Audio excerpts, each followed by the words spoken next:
welcome to McCarran Airport and the very, very secret place where the secret airline takes off. Hello, my name is Dave. Welcome to the channel. Welcome if you're new. I do the Spy Flight over on Twitch. And over here on YouTube, I like to do what I call the complete cold and dark flights. These are some of the amazing airplanes that we have in Microsoft Flight Simulator. And it's a complete cold and dark. I mean, all the switches are off, and I try and go along as slow as I can. So if you're new to this flight sim thing, you can kind of follow along and do a flight with me. And today we're flying Janet Airlines. This is probably one of the coolest airplanes that you can get and not have to shell out a lot of money for it. It's a great airplane, and the last time I checked, it's like, what, $30 US for the PMDG 737 Model 600? That's what we're doing today. So let's go ahead and take a look at today's flight. This is the PMDG 737-600, a full cold and dark spy flight today. The add-ons that I'm using for this flight are Navigraph, SimBrief and Volanta, SkyVector. I'm using Wikipedia, and I've also got GSX, but I'm probably not going to be needing GSX for today. What are we doing? So first of all, as I said, this is a great airplane, but low cost. All the buttons in the other PMDG 737s, they work in this airplane, so you're going to get the full experience. So that's the cool thing. The other thing I wanted to tell you just briefly is what my cold and dark settings are for this aircraft. So my cold and darks are the L1 door is already open, the stairway is down, and I have ground power and the fuel truck already plugged into the airplane. So you can see there's my door. It's already down, open. I've got the stairs down, and if we pull back just a little bit, you'll see there's a fuel truck right over there. And you can also see the ground power unit is also plugged in. We are at Las Vegas, McCarran Airport. This is the secret place, the little secret air terminal for Janet Airlines. And you can see there's the pyramid over there, Mandalay Bay. So we are really pretty close to the strip at this point in time at Vegas too, and we should have a fairly nice departure. But this is those are the cold and darks. I am also using the really nice payware for this airport. Oh, and speaking of other things, I should mention that in the description below, there is a link to a freeware airport where we are going. Okay, so I like to call Janet Airlines the spy airline because I do the spy flights over on Twitch. And spy has nothing other to do in the fact that I tried to write a couple of spy stories at one point in time. But the whole point is Janet Airlines flies the 737 Model 600. And everything that we're going to talk about today comes from the Wikipedia page for Janet. So no big secrets are going to be out that aren't already out in the world. And we're going to go down here to the destination. Now, famously, Janet Airlines basically goes to Area 51. Okay, that's where they go. Okay, so there's other places though that they go to, and basically the whole point about Janet Airlines, it's an Air Force flight. Okay, they've got a fleet of 737 Model 600s, and basically the idea is to take pre-cleared secure staff from an airport like Vegas to places that they need to go to do their, secure staff types of things. Area 51 is one of those. And one of the things is I famously like to go and go hopping from island to island. So I figured today we would go to San Nicolas Island. And this is the Naval Outlying Landing Field at San Nicolas Island. So from the Wikipedia page, link in the description, you can go and read all about what they do at the Naval Outlying Landing Field on San Nicolas Island and all of that. That's where we're going today. There is a freeware airport that we can go to, so you can get that. We're going to be flying directly over Los Angeles. In fact, let's go ahead and do the SkyVector thing right now. This is a direct route out there, and this is the VFR chart. And one of the things that I plugged in here is I've got the wind arrows in. SimBrief has suggested that we do this flight at flight level 380. So if you go over here to the altitude page and do 380 and hit enter, all of a sudden your wind arrows are going to change around a little bit, which is really cool because the SkyVector is going to give you the winds at different levels, and that's a really cool thing to check out. Let's see what we got as far as the satellite IR picture. So here's the satellite picture, And okay, we got a few clouds out there. This is an infrared satellite picture. So the thing about infrared satellite pictures is the brighter the colors, the colder and higher the cloud tops, the better the chance you're going to see a little bit of moisture or turbulence or things like that. Let's go ahead and take out the satellite. Let's hit the turbulence button. Ready? Where's turbulence? Oh my gosh. Yeah, there's going to be turbulence throughout this entire flight. Let's just go grab one of these polygons here. Moderate turbulence. What's it going up to? Lots of information that you can look at here. Moderate turbulence is below flight level 150. So we're going to 38,000 feet. So it's probably going to be a little bumpy on departure. But other than that, I think it's going to be a fairly decent flight.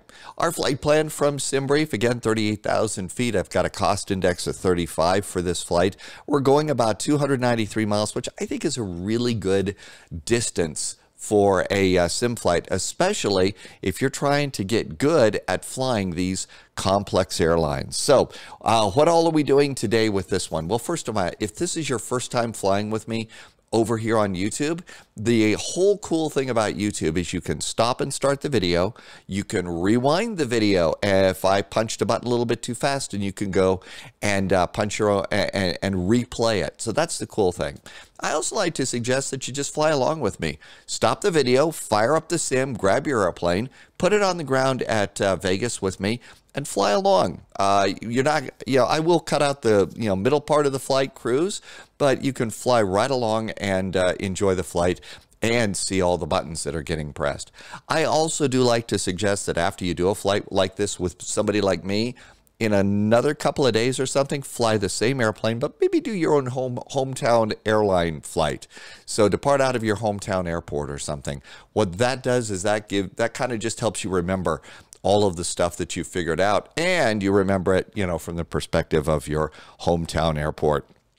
And as I also like to say, these videos are not about the right way versus the wrong way or anything like that. This is what works for me. This is a flight simulator. I've been flight simming since the first sublogic flight simulators came out for our Commodore 64. I've been live streaming for about 6 years. So again, this is what works for me, and hopefully this is going to be something that will get you going so that you can do successfully do a flight here in Microsoft Flight Simulator. And then once you get the basics of these airplanes down, then trust me, there are all sorts of rabbit holes that you can jump down through this flight simulator and learn even more. There are some great content creators here on YouTube that will tell you all about how to fly these, just like the real pilots do. And I try to do that myself, but I also try and make it a little simple and fun, because I need to keep it simple myself. Okay.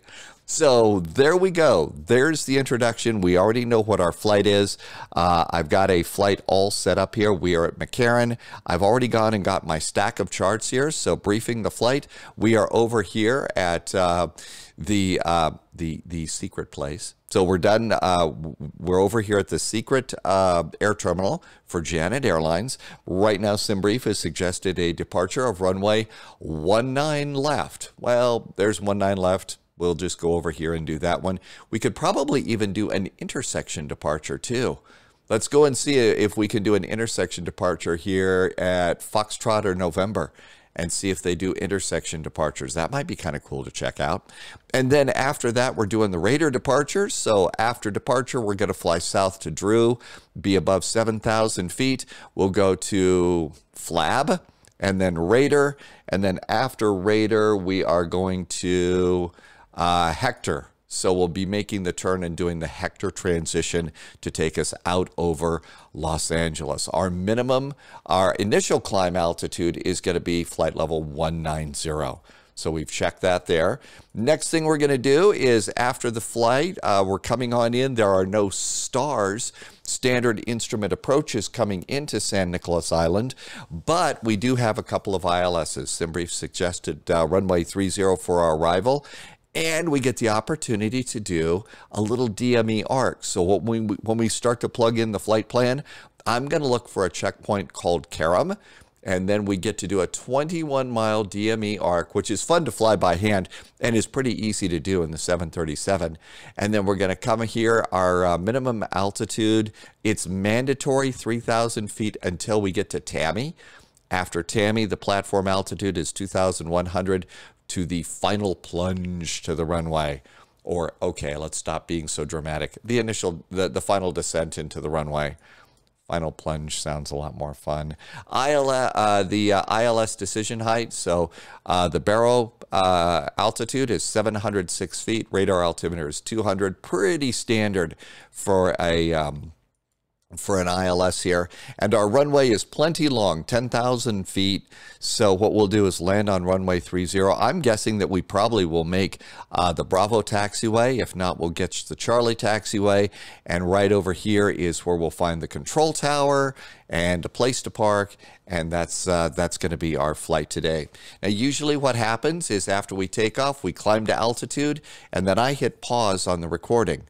When I hit pause on the recording, you kind of hit pause on the playback, and then when we get to about 75 miles from top of descent, when you get there, hit play again on your player, because I will have started recording about that point in time, and that way we can continue the flight. That way you're not sitting there listening to me tell really, really bad jokes during cruise and stuff like that. Okay, I think we're ready to go. So that's enough of the intro. Let's go ahead and climb aboard the airplane and go aboard the best seat in the house. And there is the main door there. There's another Janet 737 here. The 737's really a nice airplane. By the way, PMDG changed stuff, so you can now walk through the door. You can't actually open the cockpit door, but you can magically go through it. So, and you don't even have to have your Harry Potter wand or anything like that. So you can just kind of go straight on through the door there and into the cockpit. And this should be all set up. The livery should be set up with all the configuration that they would have on these airplanes, at least as much as we know about that. And now it's time to go ahead and start loading the plane. So again, you saw what my cold and dark is. The door is open. The stairs are out. I have a fuel truck plugged in, and I have ground power. I also have it generally set up here so that the main menu is over on the pilot's side. If not, I think you just hold down the menu button for about 3 to 5 seconds, and this menu should pop up for you, even if you don't have power turned on the airplane. Okay, so the next thing that we're going to do is go to FS Actions. Oh, and by the way, if you have a cold and dark setup, if we go to PMDG setup here, you'll see that my startup state is cold SPY. So what you do is set up the airplane the way you want it. Like in my case, doors open, stairs down, fuel power, and then what you do is save the state, and you'll give it a name, and that's your startup state, and that's how it is that I went and set this up. Okay, FS Actions. We're going to go over here, and you can go directly and put in fuel and payload here. I want a little bit more immersion here, so I go to Ground Services. There you can see my ground power card is in. I'm going to go to the next page. Fuel truck is there, but you can see my fuel is 0. So we'll go to the flight plan, and our flight plan for today, block fuel at Vegas is 10,515 pounds. So 10,515 pounds, and put it in target and start fueling. Start the fuel flowing. The next thing we'll do is go to the next page, and we can go and do passengers. And if we go over here, this is the Lido style of flight plan, by the way. So this is default over on SimBrief, and you can see I've got 104 passengers. So let's go ahead and do 104, and we're just going to have them stay at the gate for a second. We got a few more things to do. Next page is cargo. So what I do for cargo is I look here on page 3, it says 5.7. If it's even numbers, that's easy to divide by 2. If it's not even numbers, my math is not that great. So we're going to go and do 5.7 divided by 2 equals 2.85. There we go. So what we'll do is come over here and go 2.85 in the front of the airplane, 2.85 in the back of the airplane, and now I'm going to go and request the baggage loaders. And I'm just going to go bing, bing, bing all the way down. And there we go. So if we go outside, we'll see that the fuel truck is fueling. And so fuel truck is fueling, and here comes the baggage trucks.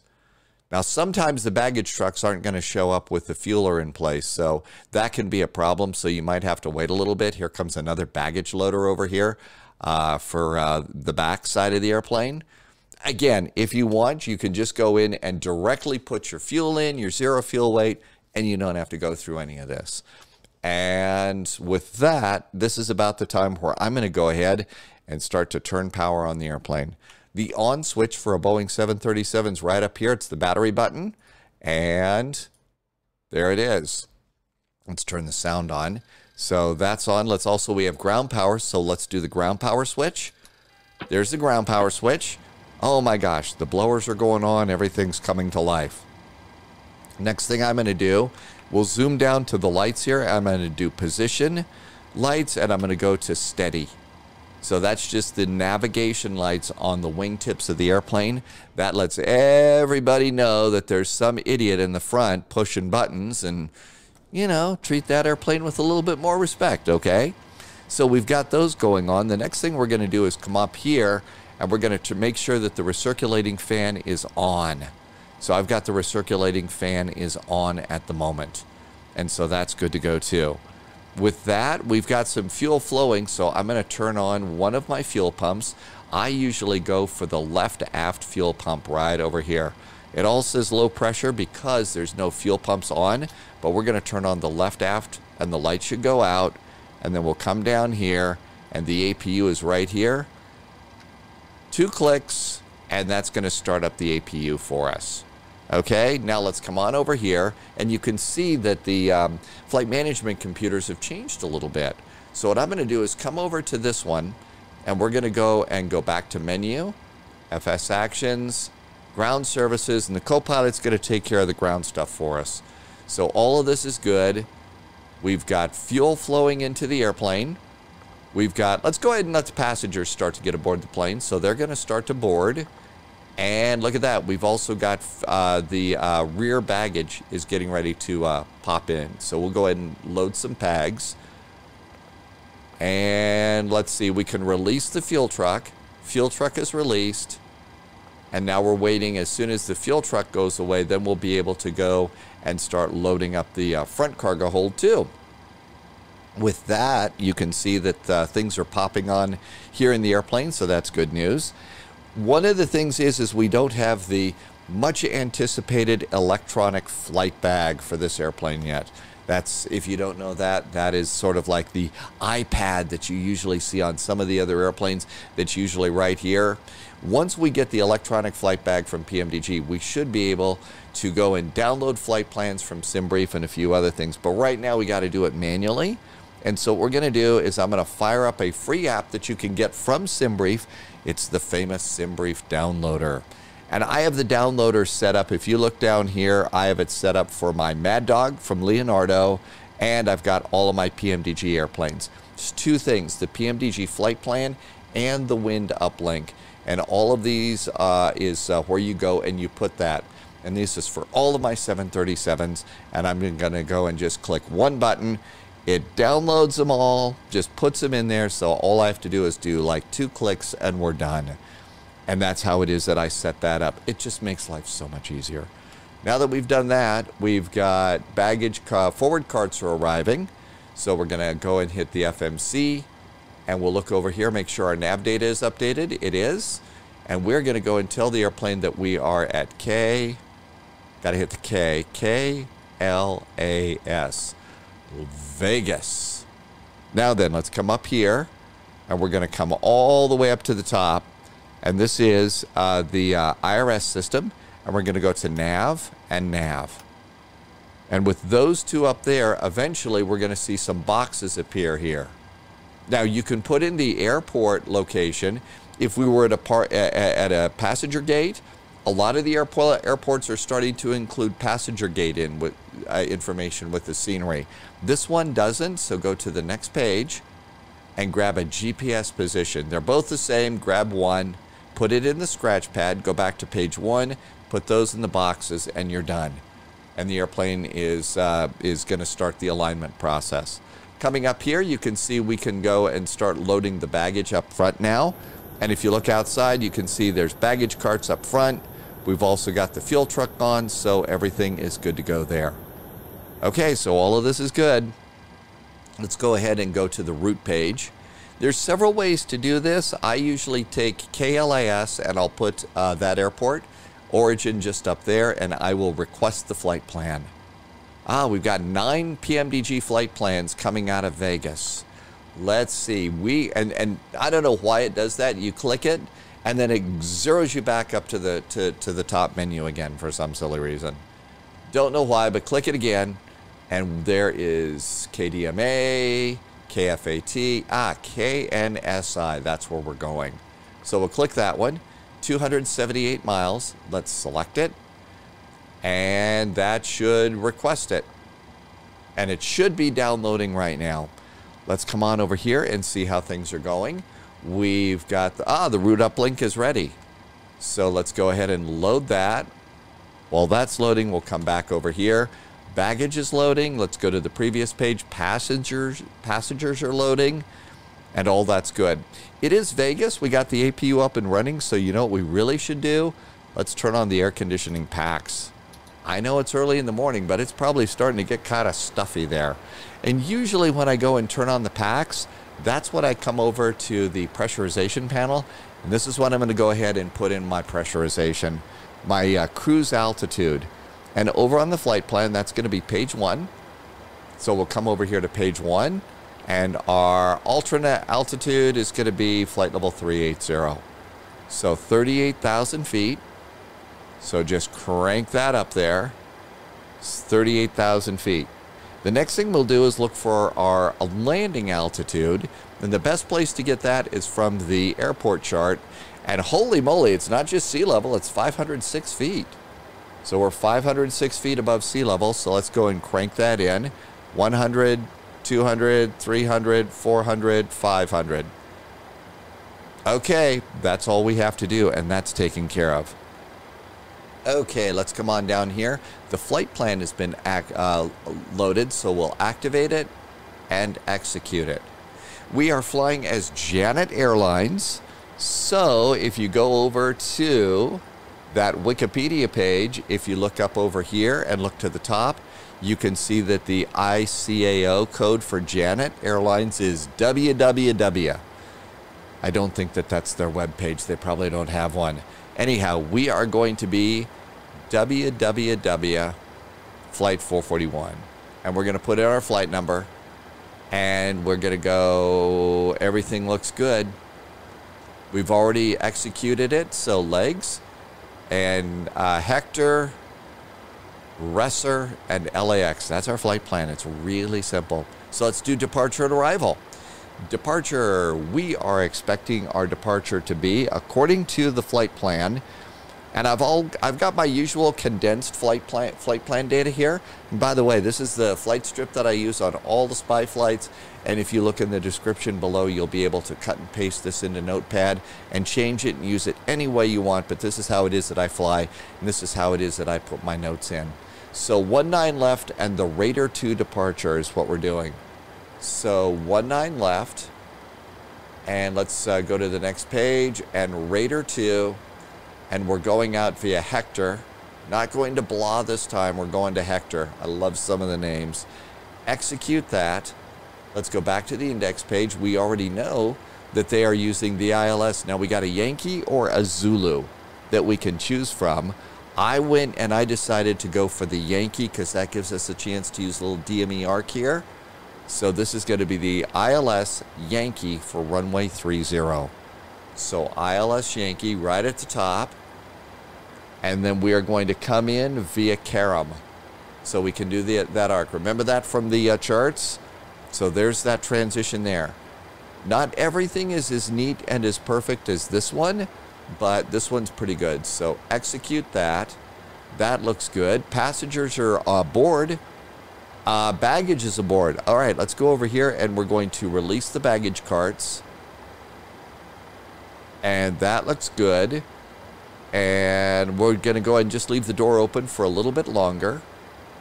Now then, we do have ground power. Let's go ahead, and what we're going to do now is I'm going to come over here, and we're going to go ahead and trip in the APU generator. So right now, ground power is powering the airplane. Let's go ahead and click the APU generator switches down. 1, 2. And then turn off ground power. You always want to turn that off on the airplane, because if you don't do that and then the ground crew goes to unplug the power cord, you could zap them. And that's not cool. I think they get a little upset about those sorts of things. And now we can go and I'm going to release the ground power cart. And then when I release my ground power cart so that I remember to do things, this is when I'm going to go and push my brake pedals all the way down, rudder pedals for the brakes, and I'm going to engage my parking brake now. This is when I do things. I'm sure that it's done differently in other airplanes. This is how I do that. Okay, all of this is good. And it's almost time to go ahead and close the doors here, but we got a few more things to do. So let's go back to the route page and do the performance init while the door's open. And you can get this information from the flight plan. I've already copied it into my notes here. So flight level 380 is our cruise. So flight level 380 is cruise. Now then, there's this thing called average cruise wind. I don't have those in my notes, but you can find those on the flight plan, page 1. On the right-hand side, average winds are 305 at 51 knots. So 305 degrees / 51 for the wind speed, and that goes in there.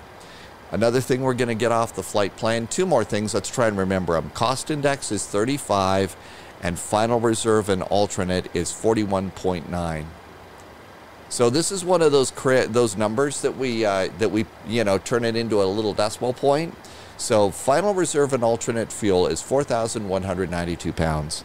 So what we do is we do a decimal point after the 4, after that first number there. And so it's going to be 4.1 is usually what we put in. If I've got a big number right after that first number over here, so if it was just 4.12 or something, I'd go 4.1. But since there's a 9 there, I'm going to go and change my final reserve and alternate to 4.9, 4.19, 4.19, and I'm going to put that in reserves. And that's going to round it up to 4.2. Cost index again is 35. And all that looks good. Passengers are aboard. Let's click the 0 fuel weight button. And what this did is this gives us a gross weight of 118,000 pounds. A number that I like to then compare it to is the estimated takeoff weight, which is 117. So that's minus the taxi weight. That's our takeoff weight. So that's good. So now we're going to go and use something that I did not mention at the beginning of the video, and that's called Topper. This is entirely optional. It's a little bit more of a rabbit hole for you. You really don't need it, but it does give you a couple of important pieces of information.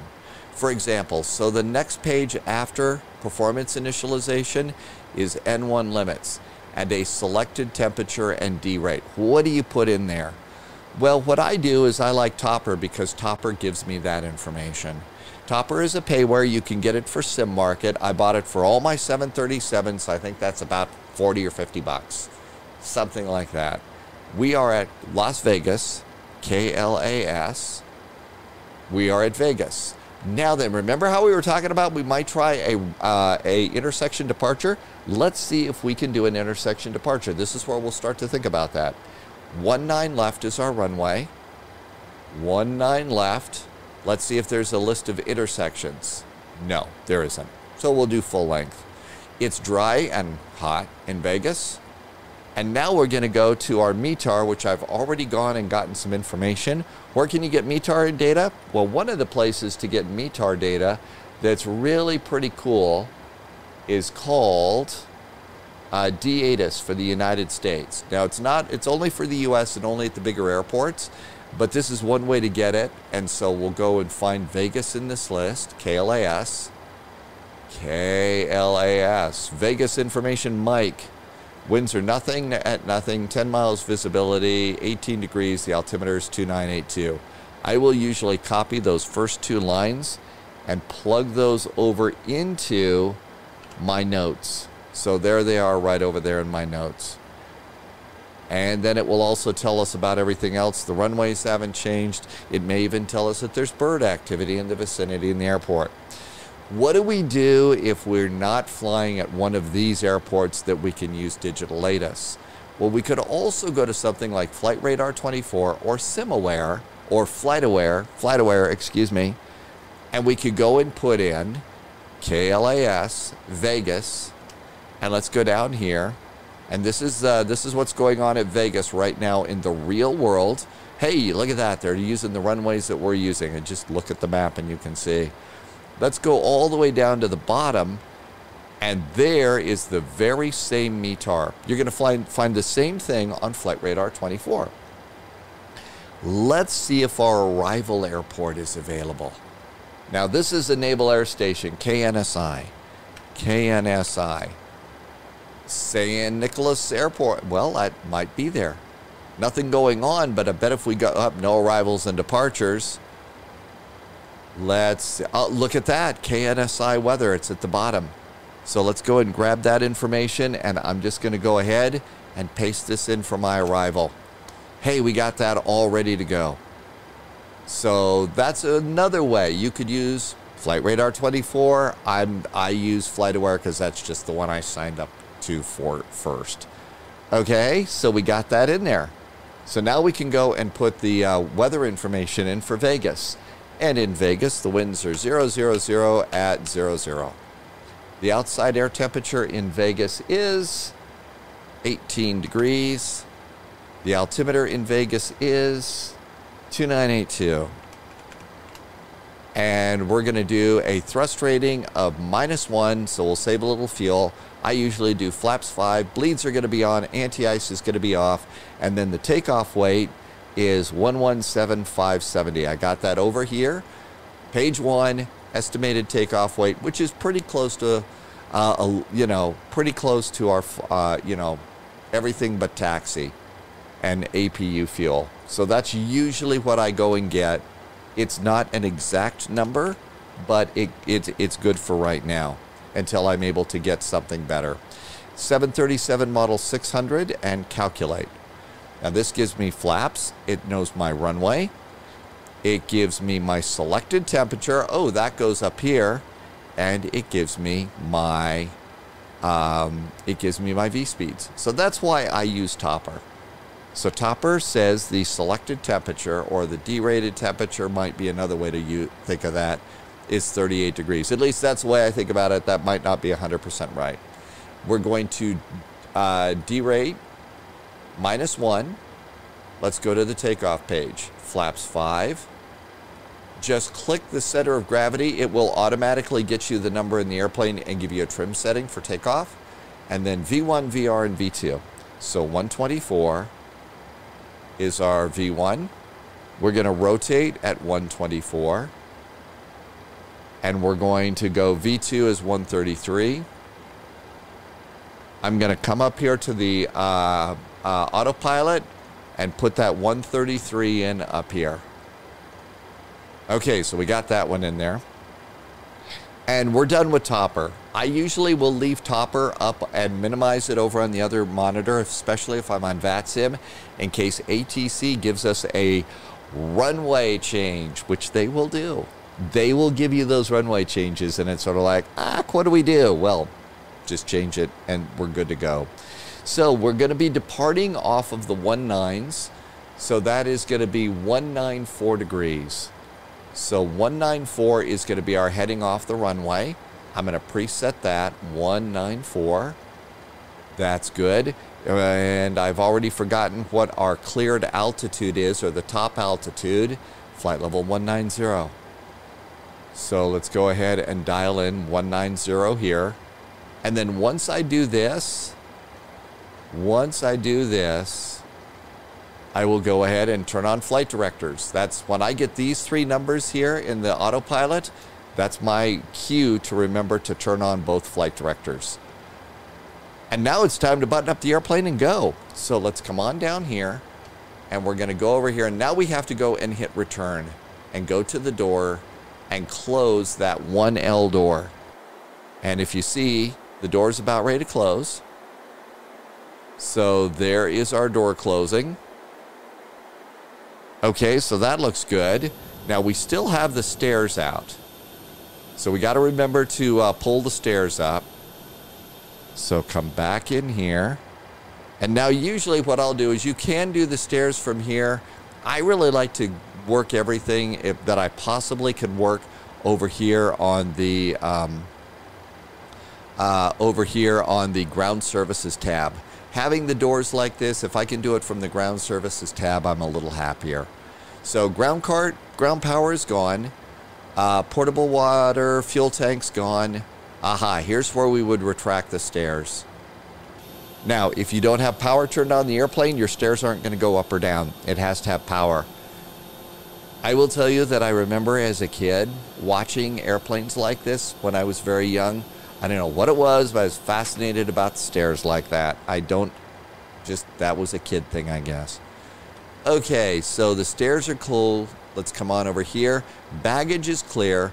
My parking brakes are on. I'm going to pull my chocks right now. And I am now done with all of those menus. And we're set and ready to go. Now then, if we look outside, you can still see I got some cones out.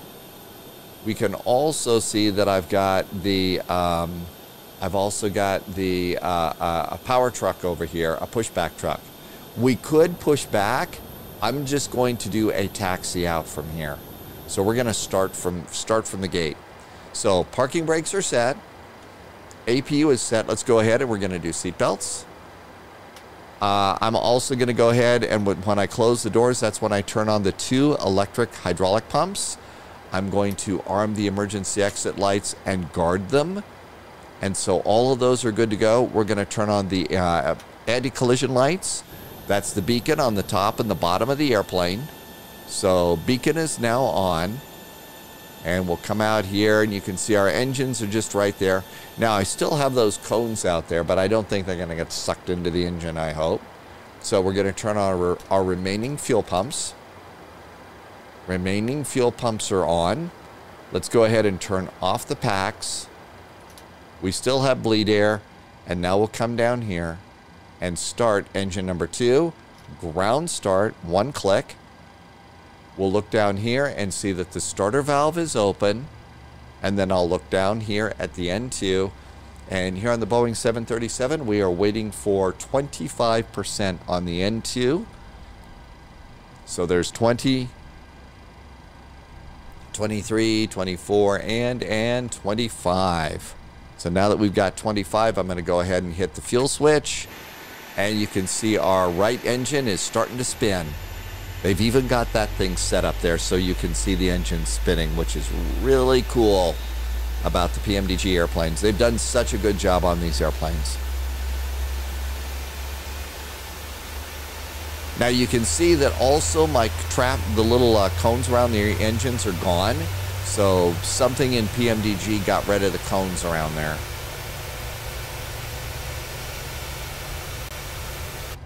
All right, and we're getting a good start on engine number 2. And in fact, the light's gone out. So I bet we can come up here. Let's look and see. Yep, ground start is done. Let's start engine number 1. Ground start.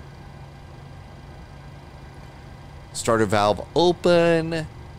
N2 is going up. The real pilots are also going to keep a close eye on oil pressure and oil temperature as the engine's rising. They're also going to watch for any undue vibration.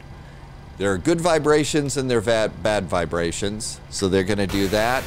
And we've got another engine going too. There's fuel.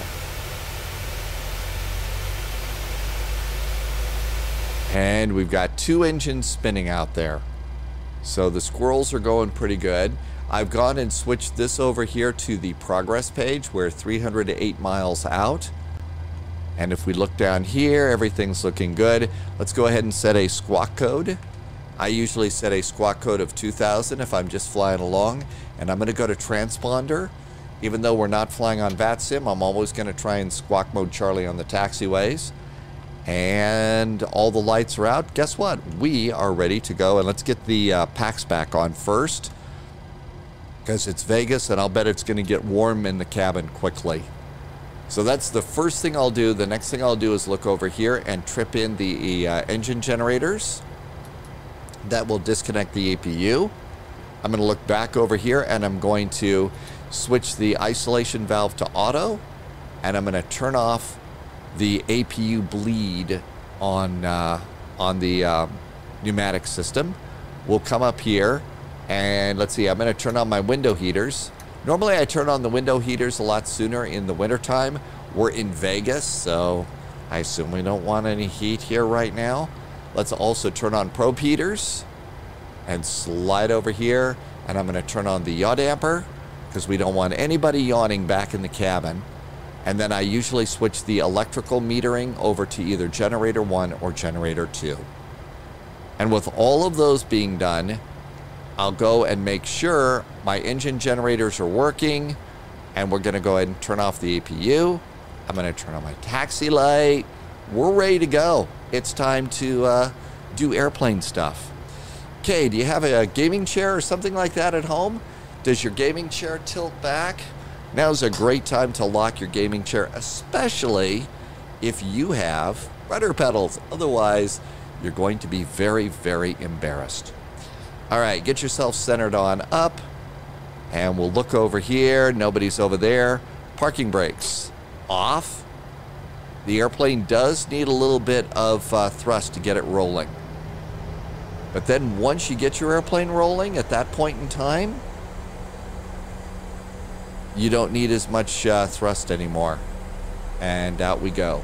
You steer with rudder pedals with this airplane. Boeing 737NG driver here on YouTube says that you use the nose wheel tiller if you've got a tight turn to make.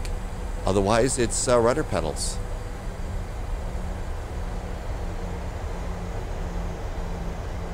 Now we're leaving the ramp area. If we were on VATSIM right now, it would be a very good time to have ground, clearance to taxi, but we're just playing around, so we don't have to worry about that.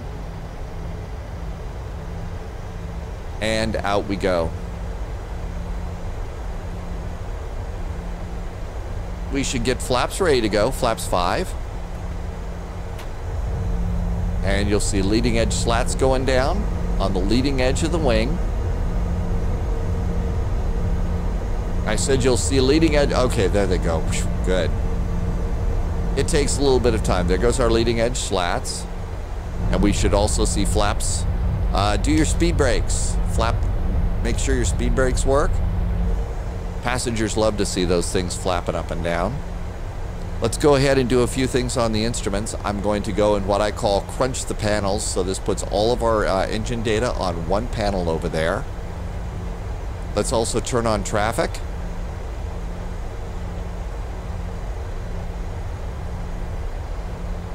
Everything's looking pretty good over here. If it were not the morning or midday, I would be turning up some of the backlighting on the control panels, but really don't need that today. And we're taxiing along at a pretty good clip. It's about 28, 27 knots, so we need to slow it down to about 10 knots. The speedometer here for taxiing is right there.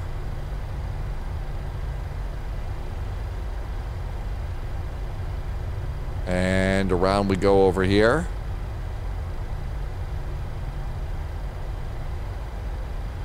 I do use quick views with my number pad. So I've got, and they're standard. My quick views are the same for every airplane.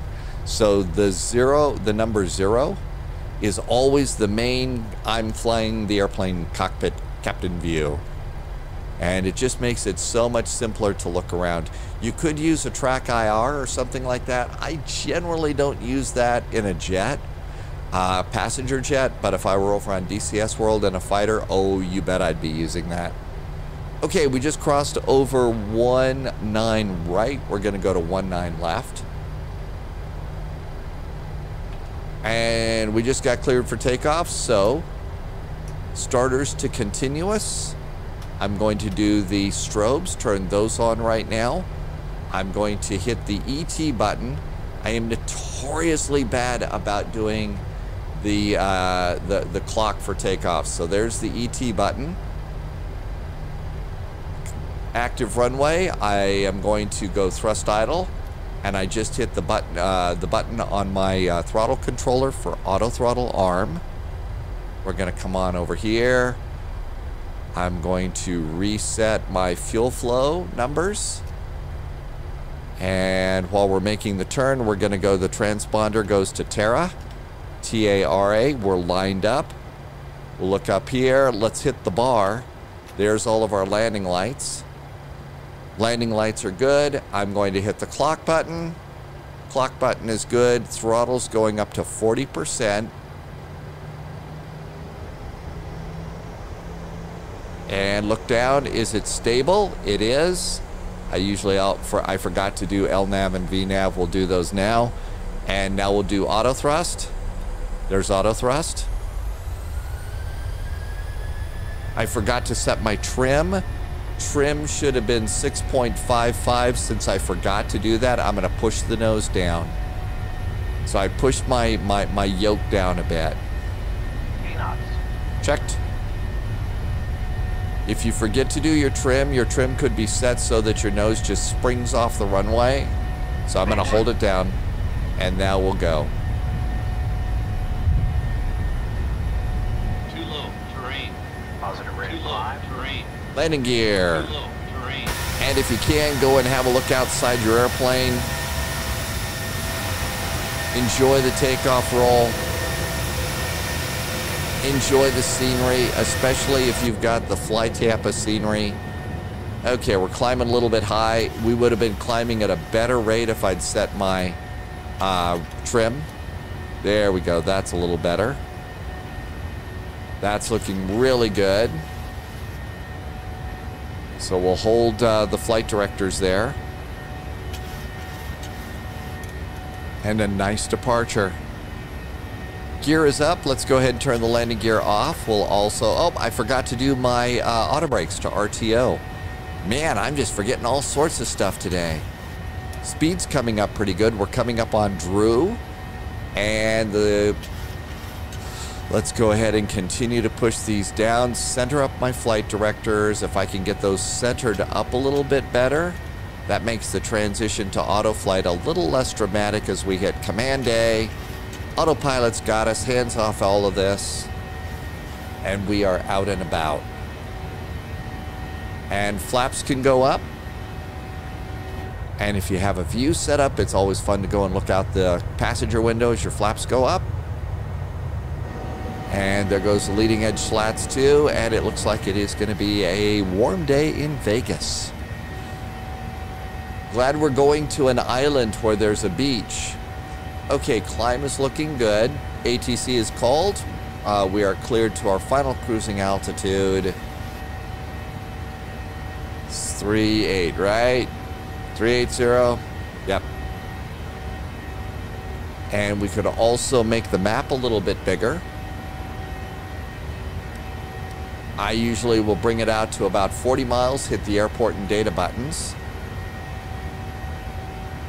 And that looks good, passing 6,000 feet.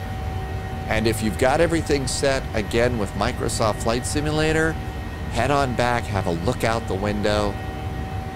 You know, if I wake up and I'm, got up on the wrong side of the bed, have a bad mood or whatever, if I'll go and set up a flight, and just activate the autopilot and set a wing view up, that's really nice. I really enjoy getting to see that.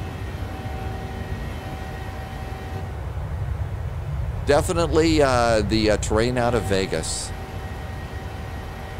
After takeoff, if you are tracking your flight via Navigraph, now's a good time to zoom it out just a little bit. And then hit the center button, and you can get some flight tracking, which is really nice. You could also, if you're using SimToolkit Pro or Volanta, you can use that to track your flight. And that's really nice too, especially if you're just flying alone. One of the things you could do is zoom in on your airplane, kind of have a look at the terrain and see what you're flying over. You get to sort of be a virtual tourist. And this is how you can go and sort of do a virtual airplane vacation. It's not the same as being on a real beach, but it's close. Ah, look at that. 10,000 feet. Landing lights can go off. Nose light can go off. And then I usually do a cabin call at 10,000 feet. This is also when I'm going to go and turn off the starters from continuous to off. If I've got a logo light on, I might turn that off. 12,000 feet. And then the only other thing is we're heading 189. And so I'm going to keep my heading bug updated there. Some people, why do you do that? Well, let's say the autopilot fails. Eek, we got to fly by hand. Which way should I fly? Oh, my heading bug is already set. That's the heading we were going to. So all I have to do is, okay, we're flying that away. And that's kind of how it is that I figure that out. And everything's looking good here. We are 287 miles from San Nicolas Island. One of the things that I also do is I keep a close eye, especially on the longer flights, on this number here, fuel. Our estimated fuel at San Nicolas is 5,700 pounds. If you look at your flight plan over here, final reserve and alternate is 4,192 pounds. If you're above that, you're in good shape. If you're below that, well, you may be close to running out of gas. And, you know, this is the final reserve. That's your 15 minutes, your 30 minutes, and then fuel to your alternate, in my case, LA.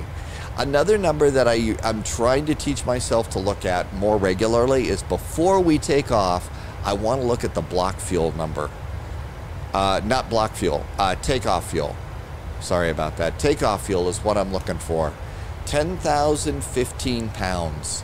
So before you push the throttles forward, which considering how much I forgot on takeoff, so 10,015 is what I should have had in the totalizer down there before we took off. Now we're obviously good on fuel, but if you look at those two numbers before you take off, that's just a little bit more peace of mind in your head that, we have enough gas, we're going to make it. And there's Raider, and we're doing our turn to Silver, past 18,000 feet. So we can come over here and we will hit the standard button. So standard altimeter.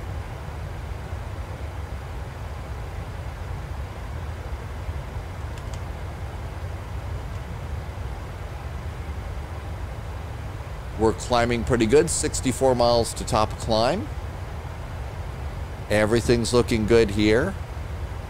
Passing 21,000 feet. Oh, look at this. My heading bug is off to the side now. We're heading 217. I'm going to go ahead and go 217 up here. Now, in an Airbus, it does it for you automatically. You don't have to do it. But in a Boeing and some other airplanes, you have to do that. And out we go. And seriously, if Microsoft Flight Simulator, do not forget to look outside and enjoy the view. It is absolutely stunning and amazing. It just makes your day. Especially if you love to travel, if you love walking down a jetway. You know, the excitement of a new journey is about to begin. And most of us don't get to do that these days, so this is absolutely the next best thing. And I do like to tell the geeky story every now and then, you know, if I'm just doing stuff around where I live and nothing's going on, I might go and put one of those YouTube videos up of a real world flight. You know how people will go and do a real world flight and take their camera phone and put it in the window of the airplane, just record the whole thing and upload it to YouTube. Okay, I'm one of the people that watches those. It's kind of nice to see them. And it's really nice to just, you know, put that video up full screen from YouTube and go doing stuff and then walk back by. Oh, that's really cool. Nice views. one day I was watching, I think it was like a CRJ flight, but I just looked down and was looking at the screen, and it's sort of like, oh wow, that looks like Microsoft Flight Simulator. And then of course, you know, the explosion in my brain hits, wait a minute, that's real life. That's how good the scenery is getting here. We have passed 25,000 feet, so that's when I usually will go, and seatbelts are going to go from on to auto. So seatbelts are on auto right now. And that means should a passenger, and it be, you know, nice and calm and everything like that, if a passenger is in need of a trip to the bathroom, now they can go and do their trip to the bathroom. So this is the cabin back here. It's not modeled as nicely as the cabin in, say, the Phoenix, but it's good enough. I like the cabin in this. It looks great. It gives us great frame rates. Now, the Phoenix has great frame rates, too. They did an incredible job on that airplane. But this one is absolutely, this is fun, too. 28,000 feet. We're looking really pretty good. At this point, I may go ahead and go to 80 miles on the range, and then I'll look back at my map and see, okay, is it cluttered info? If the data isn't all that cluttered, then that's a good, usually about 80 miles is what works for me. Gears up, flaps up. Now, if I'd wanted to be a really good pilot today, I would have had one of my checklists. And if you're over on the spy flight, you know that I will, that I've gone and, where's the camera button? I've gone and printed up some checklists. So here's one for a 737, and I'll put it in a plastic sleeve, and I'll just leave it like right on the tabletop and grab it like the real pilots will and say, okay, taxi checklist, taxi lights are on, auto brakes are RTO. I forgot the RTO. Gee, look at that right there on the checklist. If only. So we'll use that for the rest of the flight. I definitely suggest doing something like that if you're going to be doing a big VATSIM event. Now, if we were in a big VATSIM event, I absolutely would be using these checklists. There is so much to do. So much to do in a VATSIM event. A printed checklist is peace of mind because you will forget things, as I just forgot things today. Okay, we are heading to Topak, and then Hector. So we're doing really good, passing 30,000 feet. Again, I'm just going to have a quick look at that fuel number, see if it's going up or down. I'm also going to check this fuel here, make sure it's not like dramatically draining, you know, indicating a fuel leak or something like that.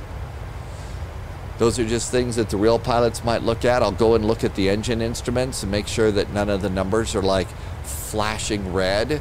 That's probably a good indicator that there's trouble. You may know from the 737 that there are two kinds of autopilots. I believe there's the Sperry autopilot and the Honeywell autopilot. One's newer, one's older. This is an older 737, so I think this is why it's got the older style cockpit autopilot there. You can change them, but one of the things that you can do if you are, especially if you are painting liveries, is you can set your airplane up to be like the real airplane. Now, I don't think that we probably know exactly what might be in this airplane. I don't know, but we do know what's in a United 737.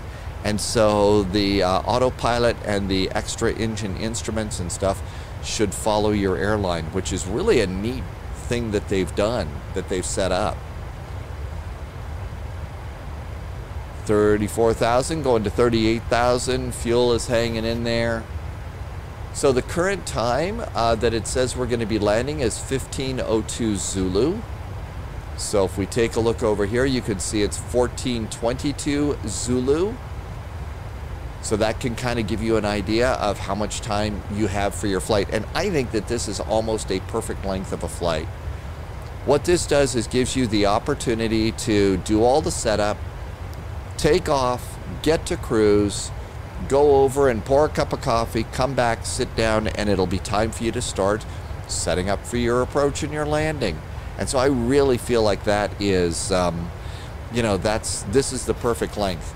As opposed to, there's nothing wrong with a long haul, but, taking off, locking in the autopilot for 6 hours and then landing, call me crazy, but that's just not my idea of a good time. And plus, it doesn't give me the opportunity. In that amount of time, I can get probably 2, maybe 3 takeoffs and landings in, which the theory is that's supposed to make me better at taking off and landing. I have yet to prove that theory, but I still hold out hope. A nice little drink of coffee there. 36,000 feet. All is right with the world here. That's looking pretty good. I did turn up the panel lights here on the pedestal. You could also look down here and you could turn up the main bright panel lights there. And you could also come up here and backlight the panel lights here. So that does kind of make the panel pop out a little bit, maybe easier to see things. Coming up on 38,000 feet, looking good there. Our heading is 216. All is right with the world. We are in climb mode. It should automatically switch us to cruise mode in just a second. There's 37,900.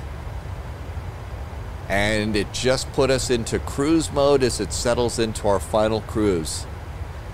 And it shows our top of descent is 97 miles. So this is the point, now that we're at cruise, that I usually will say that I'm going to hit pause in the recording. And so this is going to be a really short break. This gives you an opportunity to stand up, stretch, walk around, and at 50 miles to top of descent. So we're at 95 at 50 miles. When your airplane gets to 50 miles from top of descent, you need to go and start the player. But so right at this point in time, I'm not going to say anything except a dumb joke. So let's go ahead and hit pause and see you at 50 miles from top of descent. Well, there we go. 50 miles to top of descent. It's time to start getting ready. Welcome back. Thank you. I hope you are doing well and your flight is going good. The clouds have definitely thickened up just a little bit outside the airplane as we continue to press on towards the coast. It is time to start our descent. The only thing that I have gone and done is gone and updated the METAR for our arrival at San Nicolas Island. And I got it the same way that you saw me getting that earlier. So we got an update. The winds right now are 330 at 6. Winds, visibility is not so good. It is foggy. It is not a nice day in the neighborhood. The altimeter is 2989. So visible, it's what, 1/16 of a statue. This is going to be a dicey approach here. Good thing we got an ILS, right? So let's go ahead and start our descent preparations. The first thing that I'm going to do is let's look, first of all, I'm going to go into my stack of charts and I'm going to get rid of the Vegas stuff. We're not going back to Vegas. Now let's go ahead and look at the ILS. First of all, let's take a look at our platform altitude. It's 2,100 feet. Yes, there's a mandatory 3,000. This airplane will hold that, so I'm going to go ahead and dial in that platform altitude just right now. We're going to be busy, so let's go ahead and dial this in right now. Get this done. So 2,100, and this airplane says if you've got this programmed in to your flight management computer, and if you have dialed in the altitude and we're in auto flight, then I'm going to descend because the pilot said so. So it's not like an Airbus that wants you to press a button. Our heading has changed a bit, 238. Let's go and do 238. Okay, with that in mind, let's come over here to the descent page. I'm going to forecast and request the descent winds. Now, this is a little bit of old data. This came down with the flight plan. So it's not going to be 100% current, but It's getting there. I bet when we get the electronic flight bag, all of a sudden this changes and we get much more updated data for our arrivals. But right now, this could be semi-old, but it's better than nothing right now. Unless, of course, the winds dramatically change. But I've gone and got my descent winds. Back to the cruise page, we are 30 miles, 29 miles from top of descent. Next thing to do is I got the METAR, and the METAR says the altimeter is 2989. So I'm going to preset that altimeter, 2989. You can preset it in this airplane, and it'll put it in white below the green standard altimeter setting. That is one of the things that I just think is brilliant about Boeing's, about this airplane. That means that when we hit transition, you hit a button. You don't have to dial it in. Presetting these things is awesome. Next thing, let's go ahead and set our approach, the ILS. And our ILS here is going to be 109.7. 109.7. So 10970, and make that active. There is a VOR over San Nicolas. Actually, it's a TACAN, 110.2. Let's see if we can get TACAN in. 11020. It's a VOR TAC, so that should work for us too.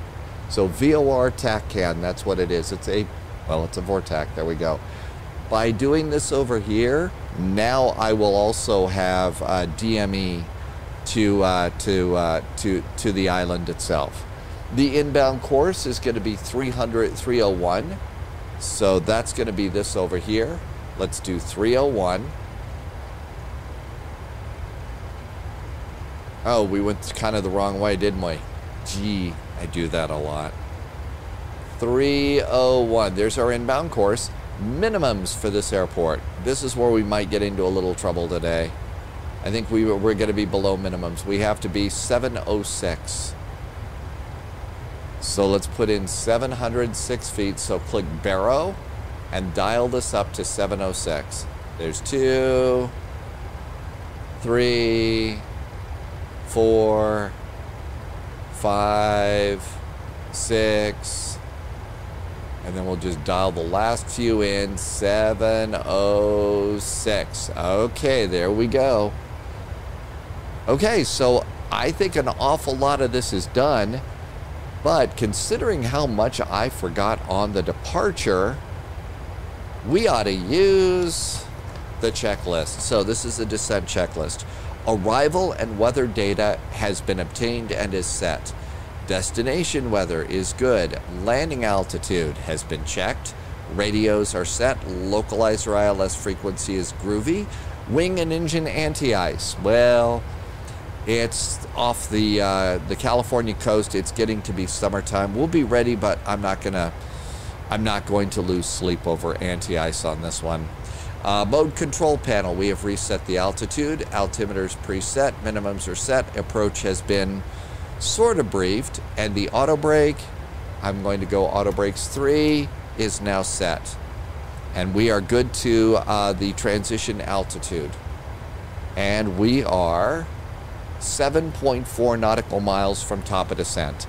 So you should be starting your descent preparations a minimum of 50 miles from top of descent. I would say probably closer, 75 to 100 miles. That way you have just plenty of time. Now, if we were on VATSIM and things are changing, obviously we don't descend until we get clearance to descend, but you can still start preparing your descent, and that's a really good thing. Let's say we were coming into LA, and LA is landing on the 24 left and 25 right, or maybe it's the other way around. Anyway, let's say that we're coming into a big airport, and it's they're doing 2 parallel approaches, and they don't know which one. What I would do is I would set the runway that I think I'm going to get in the top one, and I would set the ILS for the other runway in the bottom one. That way, all I have to do is click one button, and we're set and ready to go. I mean, it's that simple to change runways. I would preset both of those. I would also have all the charts set up too. And we have started our descent. Down we go to an uncertain future of bad visibility. What could possibly go wrong? The next thing to do on the checklist is below transition altitude. The next thing that I'll do on my personal flights is at 25,000 feet. I'll go seatbelts on, unless of course we had turbulence up here, and it has been a very nice smooth flight today. Very nice smooth flight today. Okay, we're catching up with our descent. I am expecting to have some scenery hesitations and stuff now. We are coming in over LA. Okay, LA is a notoriously busy airport. So this is one of those areas where if you know you're coming into Chicago, New York, London, you know, Frankfurt, LA, you're coming into a big scenery area, I would definitely not move the camera around a lot right now. You can see that if you look at the clock, if you look at the altitude tape,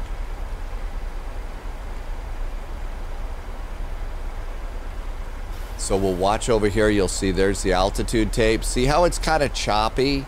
It's not going down smoothly and stuff.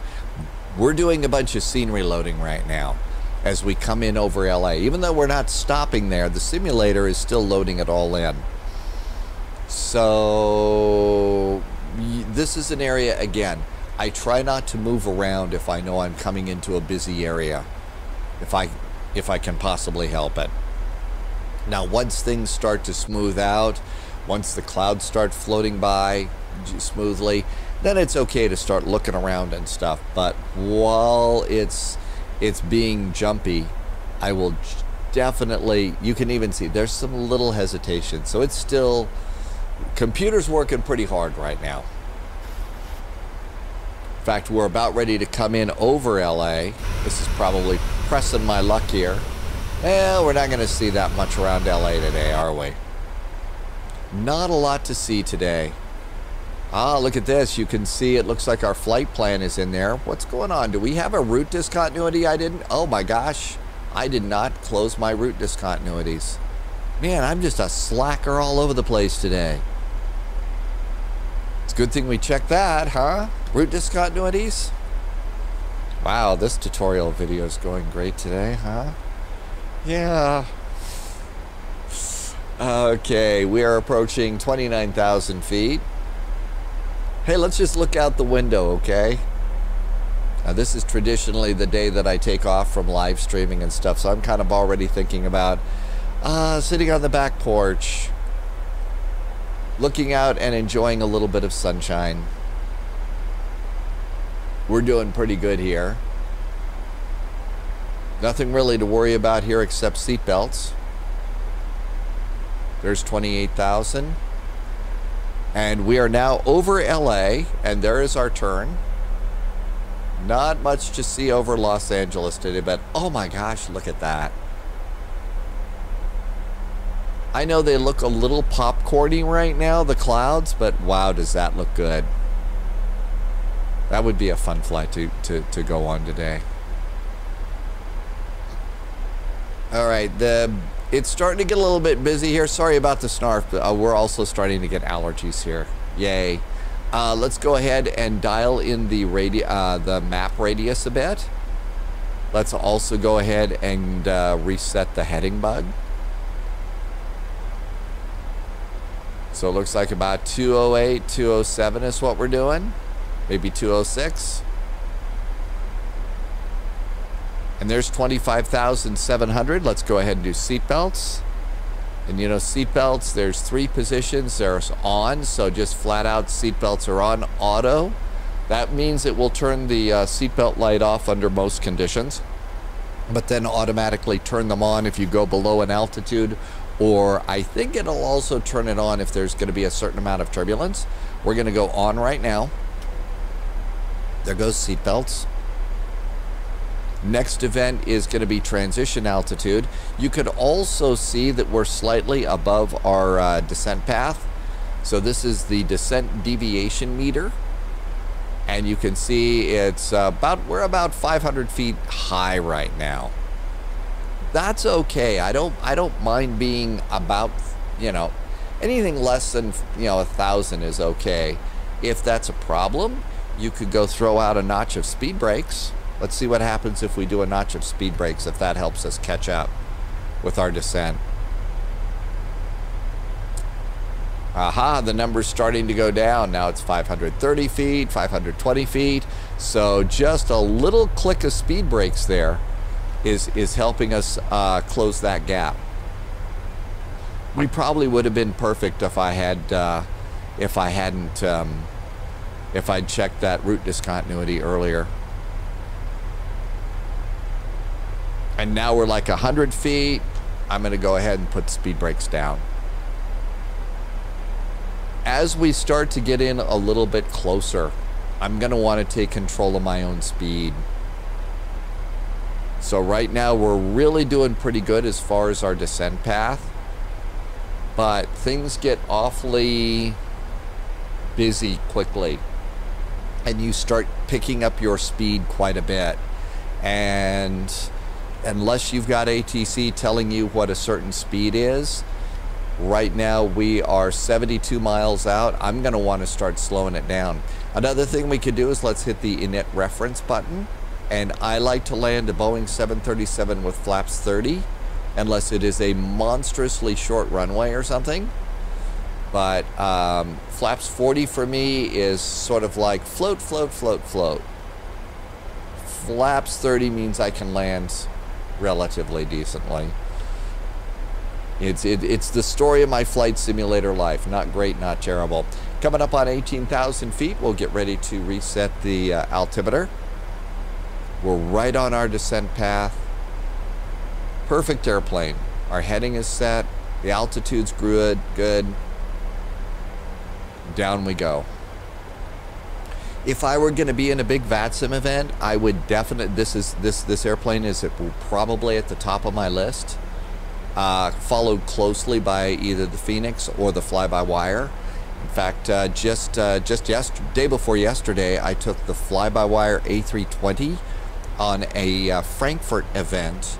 That was a Frankfurt Real Ops event, and I was able to do my first CPDLC clearance. That's sort of like text messaging between pilots and air traffic control, and that one went really, really good. Okay, there's 18,000 feet.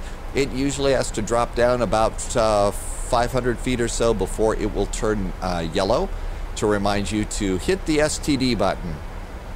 And my cute little joke is, hey, below 18,000 feet, we're protected from STDs. It's not that funny, I guess.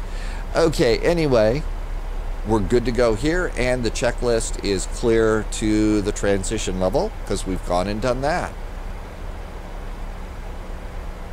We're getting even closer, so now we're 60 miles out. The airplane should slow us down just fine. You might notice that things are starting to get a little busy here again. The blue line is missed approach. So let's go ahead and we'll come on up here, and I'm going to go to 20 miles. I believe that terrain radar is working, so I'm going to hit the terrain button. So terrain radar is working. I don't think weather radar is yet. And I see a little bit of terrain there. And if you take a look at the map, here we are. There's our little bit of terrain right there. So we're going right past that little, that's what's showing up as this little green splotch right here. Heading 206, life is good. We're about 270, 14,000 feet. Clouds have broken up kind of nicely here. I'm hoping that maybe we're going to be okay on the visibility for the approach here. But I should not hold my breath.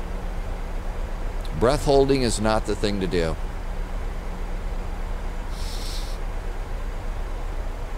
If you're on VATSIM right now and you've got vPilot set up, now is an incredibly good opportunity to look at the side of vPilot that shows the frequencies and look to see what's ahead. Is there tower? Is there ground?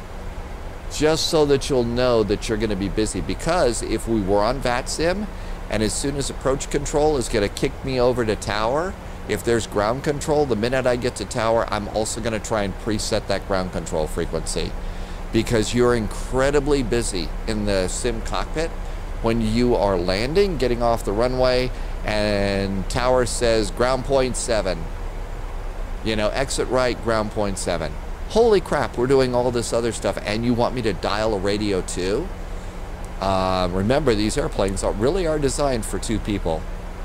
So, you know, that kind of thing is really, I try and get that preset. We are coming up on 10,000 feet.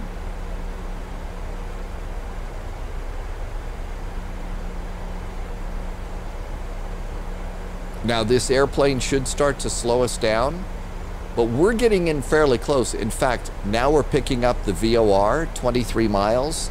We are not slowing down enough. I'm going to do speed intervention. I'm going to go ahead and drop this down myself. And because we're 20 miles out, I'm going to go to 210. There's 10,000 feet, and I'm going to go and do speed brakes too. Let's go ahead and do landing lights. I'm just going to do the big fixed lights. I don't think we need the retractables too. And here is our little, this is our little, our very, very nice DME arc around here to the runway.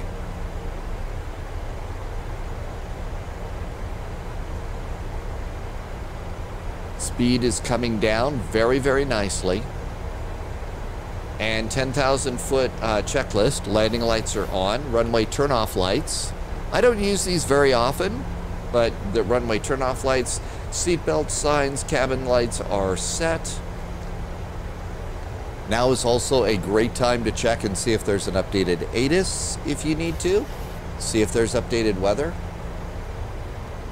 And let's go ahead and run through the approach checklist. It wants you to do the nav course and frequency.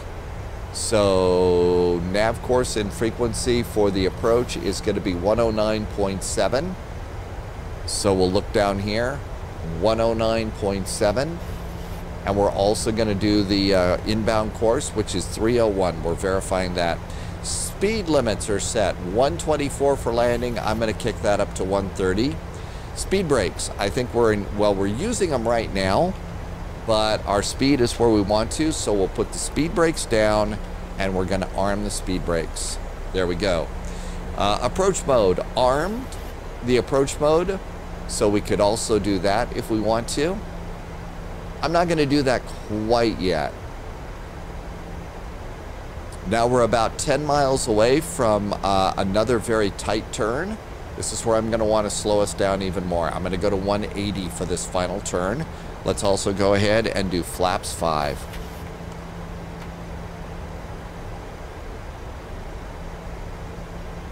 Okay, the speed is holding at about 210. So I'm going to go and throw out another little bit of speed brakes here as we make our turn.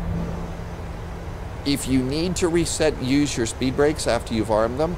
Always, always, always remember to go ahead and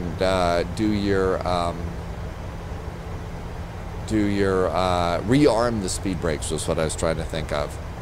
And let's go ahead. I can do flaps 10. We've got this really, really tight turn. This is what it is that I'm worried about here. Now we're kind of going to swing a little bit past the approach end here at Tammy. So because we're doing that, that's why I haven't armed the approach yet. And we are heading 193 degrees. Speed's coming down nicely. We'll put speed brakes away. I'm going to rearm them. Always good to do that on the approach. There's 180. 192. And now we're starting our turns.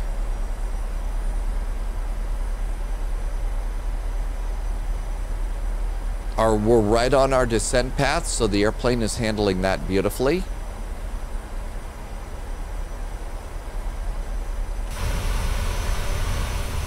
We're away from LA, and so we can kind of look around. I don't see the airport yet. No sign of the airport.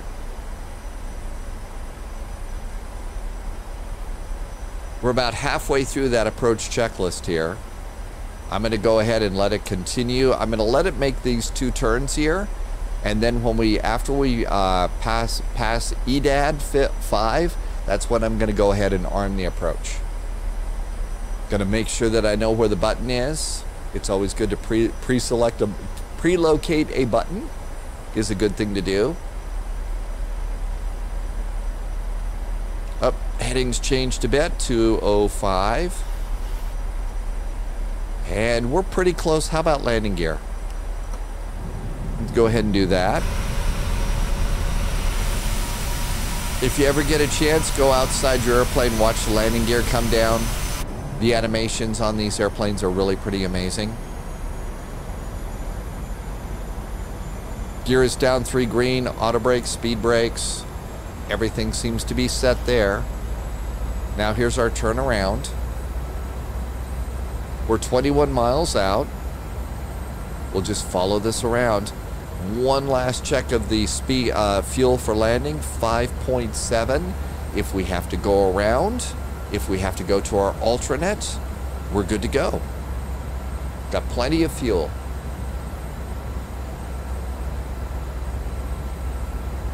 Okay, there is that 2,100 that I set at Miller, and the banana line shows that we're pretty close to that. So far, so good. Continuing the turn. Oh, somebody's forgetting to reset that heading bug. We'll bring it around a little bit more. Aha, I think we're starting to pick up glide slope and localizer. 19 miles, that's good news. We have another turn to make, and then I'll go ahead and arm it. So there's that turn to Tammy. When we make our final little turn to Tammy is when I'll arm it. So they actually have us go a little bit west of the island and then come back in. We're starting to see terrain radar show up there. I do have localizer. I don't have glide slope yet. Fortunately, as soon as we make the turn, even though we don't have glide slope and localizer, we only have localizer. Okay, there's the turn. So now let's do approach and make sure that the light goes on. And we're starting our little turn here. And we'll see the localizer move over. Maybe we don't have glide slope because we're right on it.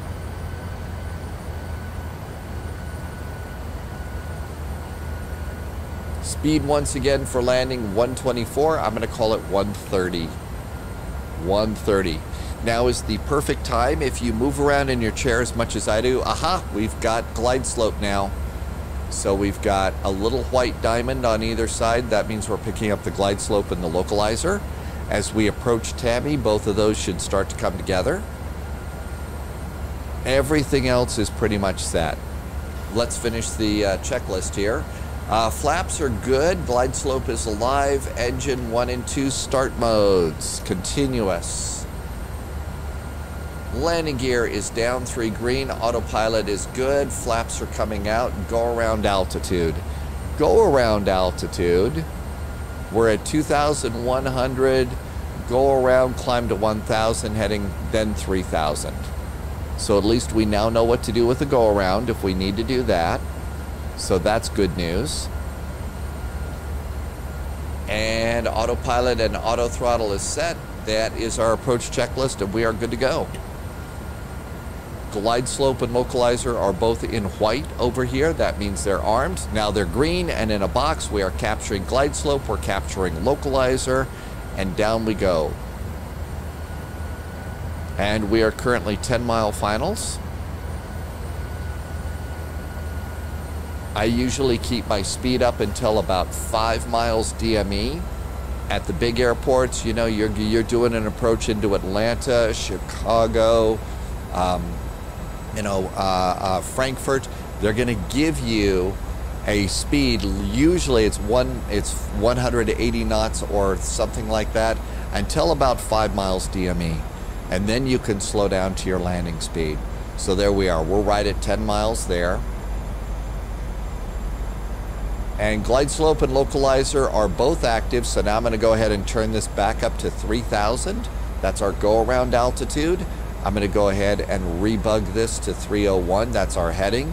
And now we're all set in case we have to do a go around. Life is good here. There's about 9 mile finals. Last sip of the coffee before we land. Getting a little bit low. Let's turn the coffee cup heater off.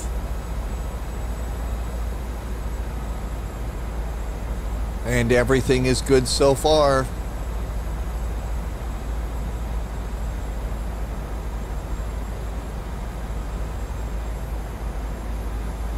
We are, looks like about 8 mile finals.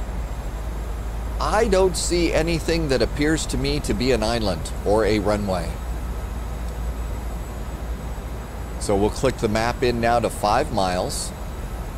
Speed again, 124. 130 is what I'm going to go for.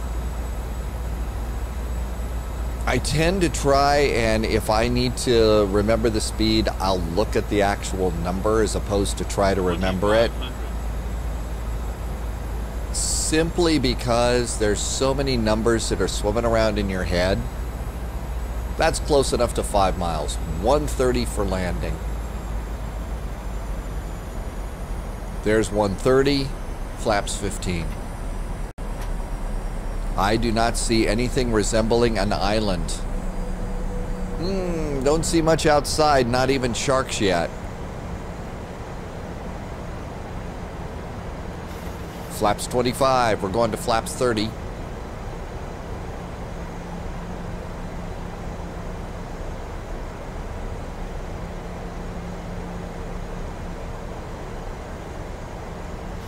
Flaps 30. Gear down 3 green, auto brakes, speed brakes, everything is set. So I'm going to sit back, feet on the rudder pedals. I'm moving my physical throttles up about halfway. The auto throttle still has the airplane, but I've got those moved up about halfway. I'm going to gently put my hand on the control stick and get ready to take control of stuff. I generally let the autopilot in the PMDG and the Phoenix handle the airplane until I can see runway lights. If I'm in the A310 or the BAE 146, I will usually take control because it starts to get wobbly the closer you get to the ground. They're older airplanes. Okay, there's 1,200. Our speed is good. Flaps. I see nothing that shows an airport.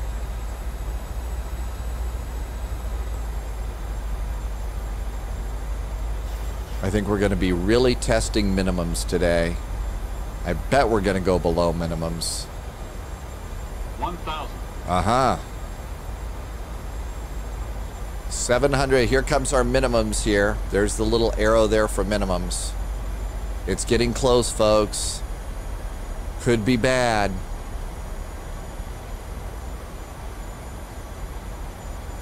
I see ocean. Approaching minimums. Yeah, we're dead here. I see ocean. I see the ground. I see a runway light. We're right on it.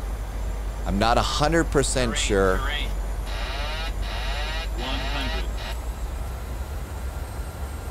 I saw the runway lights. That was about it. 30. 20. 10. Reverse.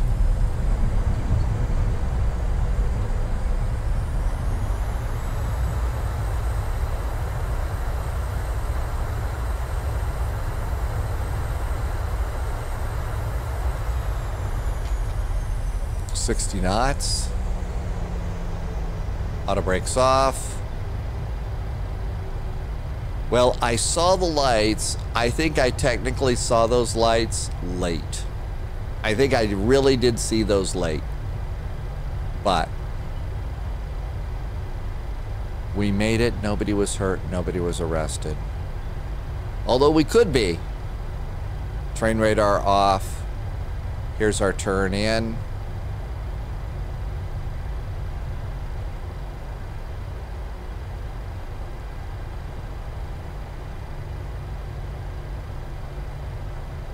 And landing lights off. APU. Strobes off.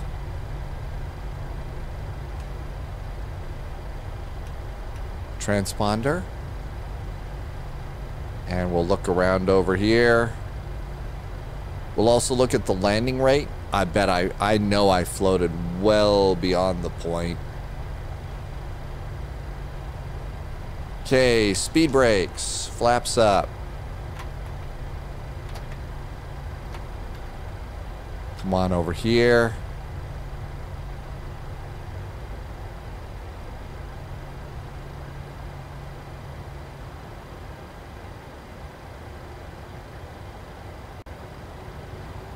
Usually need a little bit more oomph to help you with these turns.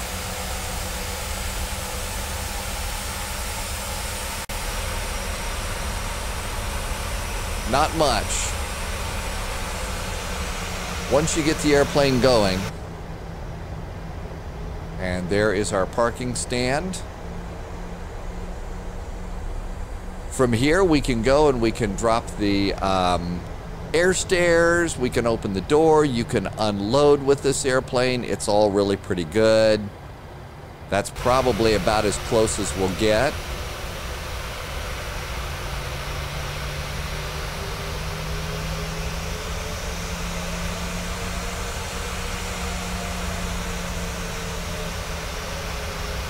That's probably good. Parking brakes. APU is up and running. Let's go over here. We'll get the generators in. Oh, the APU is not up and running. I thought I got the APU going. Oh, terrible. I forgot that. Silent airplane. Terribly embarrassing. So come on over here really fast. Menu. FS Actions. Ground Services. Chocks. Request a ground power cart. While that's going on, we could extend the air stairs. And we can go ahead. Ground power is available. Let's go and click that in. Here comes ground power. Okay, good. Boy, that was embarrassing. Let's go ahead and do the anti-collision lights. Those are off. Let's turn off these fuel pumps. Those are off. And we still have ground power, so that's great. As the APU comes up, we'll also go ahead and just do the bleed and the isolation switch. That'll take care of those almost immediately. I think we've got the stairs open. So we got stairs. The door is still closed, so we can open up the 1L. And that's, oh, look at that. There's everybody. There's the gang outside. Did you see him? He didn't have the APU up. What an idiot. Oh, boy. Yeah. So, yeah, they're already standing over there laughing at the pilot. How bad was the landing rate? Come on, Volanta. Let's see what it was. Volanta has been really mean to me lately. So here we go. Our statistics. We let, well, minus 180. Not great, not terrible, huh? Let's come on in here and have a look. So one of the cool things that you can do here is you can kind of spin it around and you can come on down to the runway. Here's where I should have landed. So here's the target right there. Those are the big bars. I landed beyond that bar right there. But, okay, I still had to set. So technically, I didn't have to go around. And as you can see, I wasn't quite in the center of the runway. But you can go and see those sorts of things, and I think that that's a really cool thing that you can do and see with Volanta, and I think that that's really neat. The rest of it was a very nice flight from Vegas. And there it is. That is a complete cold and dark flight that I would do.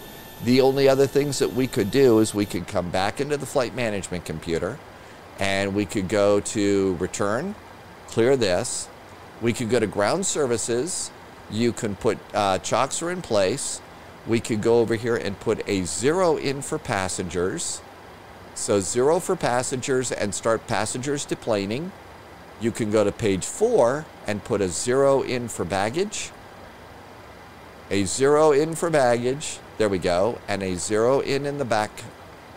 And then you can request, request, request, and request. And at that point in time, the baggage stuff will come up and you could unload the bags. Passengers are getting off now.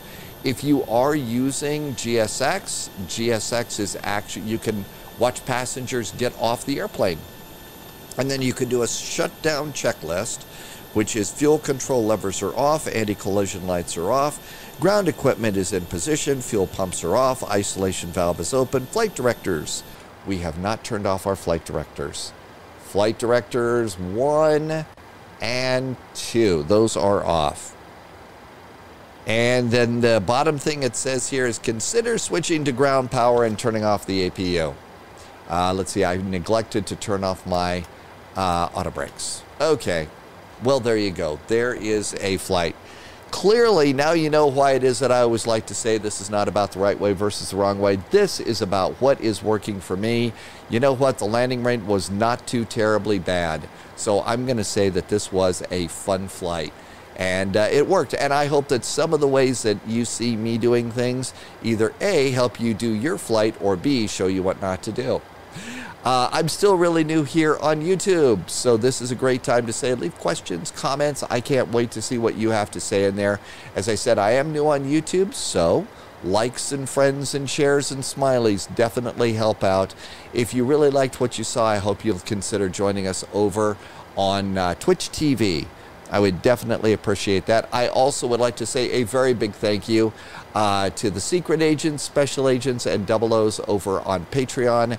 I do pre-flight videos for the Spy Flight live stream over on Patreon every day. You can see the last airplane that I flew was the BAE 146 for Aegean Airlines. I would also like to say thank you. There are donors on Ko-fi now, and I want to say a big thank you for the support. This is how it is that I have been paying the bills and surviving after layoffs and stuff like that. So thank you for being the incredible jet fuel in my flight plan. And I will look forward to seeing you in the Friendly Sim Skies. The Friendly Sim Skies on Twitch, 1900 Zulu is our usual departure time over there, and I will look forward to seeing you then. In the meantime, this is the point where I always say thanks for watching. Stay healthy, stay safe, and we'll see you in the friendly simulated skies.